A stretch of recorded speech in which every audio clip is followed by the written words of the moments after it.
2022 മുസ്ലിം ലീഗിന്റെ സംസ്ഥാന അധ്യക്ഷനായി ചുമതല ഏറ്റെടുത്ത ശേഷം താങ്കൾ നേരിടുന്ന ഏറ്റവും പ്രധാനപ്പെട്ട തെരഞ്ഞെടുപ്പാണ് ഈ തദ്ദേശ തെരഞ്ഞെടുപ്പ്. അതിനു മുമ്പുള്ള ഉപതെരഞ്ഞെടുപ്പുകളുണ്ട്, ഞാൻ മറന്നിട്ടില്ല. പക്ഷേ അങ്ങനെ നോക്കുമ്പോൾ ലീഗിന്റെ നേതൃത്വം കൊടുക്കുന്ന ഒരാൾ എന്ന നിലയിൽ താങ്കളുടെ പ്രവർത്തനങ്ങളെയും പ്രകടനത്തെ കൂടി വിലയിരുത്തുന്ന ഒരു തെരഞ്ഞെടുപ്പായി ഇത് മാറില്ലേ? അങ്ങനെ ഒരു വ്യക്തിയെ ചുറ്റിപ്പറ്റിയല്ല രാഷ്ട്രീയം എന്നുള്ളത്. രാഷ്ട്രീയം എന്ന് പറയുമ്പോൾ ഇത് ആശയങ്ങളാണ്, ആദർശങ്ങളാണ്, ജനങ്ങളുടെ വലിയ മനസ്സാണ് രാഷ്ട്രീയം എന്നുള്ളത്.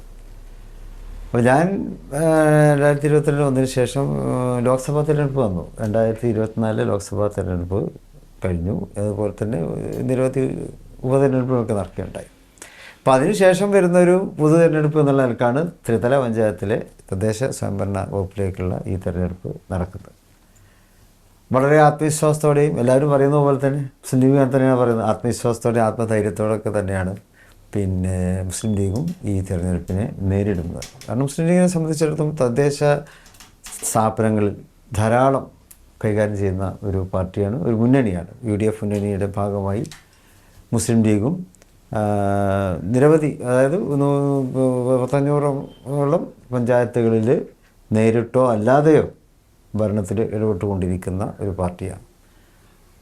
അതുകൊണ്ട് തന്നെ മുസ്ലിം ലീഗിൻ്റെ ഭരണം നടക്കുന്ന പഞ്ചായത്തുകളിലൊക്കെ തന്നെ നല്ല പ്രകടനം കാഴ്ചവെക്കുവാൻ നമുക്ക് കഴിഞ്ഞിട്ടുണ്ട്.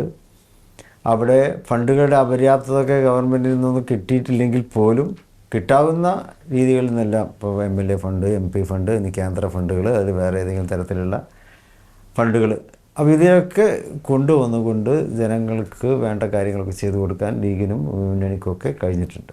പിന്നെ തദ്ദേശ ഭരണത്തിലേക്ക് തന്നെ, അതായത് പഞ്ചായത്തുകളിലേക്ക് സഹായിക്കാൻ MLA മാരുണ്ട്, MP മാരുണ്ട്. അവരൊക്കെ അവരുടെ ഫണ്ടുകളും അവരുടെ മറ്റ് രീതികളിലുള്ള സഹായമൊക്കെ തന്നെ കൊടുക്കാറുണ്ട്. അപ്പോൾ അങ്ങനെ ഒരു വലിയ ജനപ്രതിനിധികളുടെ ഒരു കൂട്ടായ്മ തന്നെയാണ് പഞ്ചായത്തുകളിലും മുനിസിപ്പാലിറ്റികളൊക്കെ നടക്കുന്നത്. പിന്നെ ഒന്നാമത് ജനങ്ങളുമായി ഏറ്റവും ബന്ധപ്പെടുന്ന ഒരു ഭരണഘടനാ സ്ഥാപനങ്ങളാണല്ലോ പഞ്ചായത്ത് മുനിസിപ്പാലിറ്റികളൊക്കെ. ആ നിലക്ക് തന്നെ ജനങ്ങൾക്ക് വേണ്ട കാര്യങ്ങളൊക്കെ ചെയ്തു കൊടുക്കാൻ കഴിഞ്ഞിട്ടുണ്ട് എന്നുള്ള ആ ഒരു വലിയ ആത്മവിശ്വാസത്തിലാണ് ഈ തെരഞ്ഞെടുപ്പിനെ നേരിടുന്നത്. ലോകത്തെവിടെയായാലും ഏത് സമയത്തും 24 വാർത്തകളും ഓഗ്മെന്റഡ് റിയാലിറ്റി പാക്കേജുകളും എക്സ്പ്ലെയിനറുകളും വിശദമായി കാണാൻ ഞങ്ങളുടെ YouTube ചാനൽ നിങ്ങൾക്ക് സബ്സ്ക്രൈബ് ചെയ്യാം.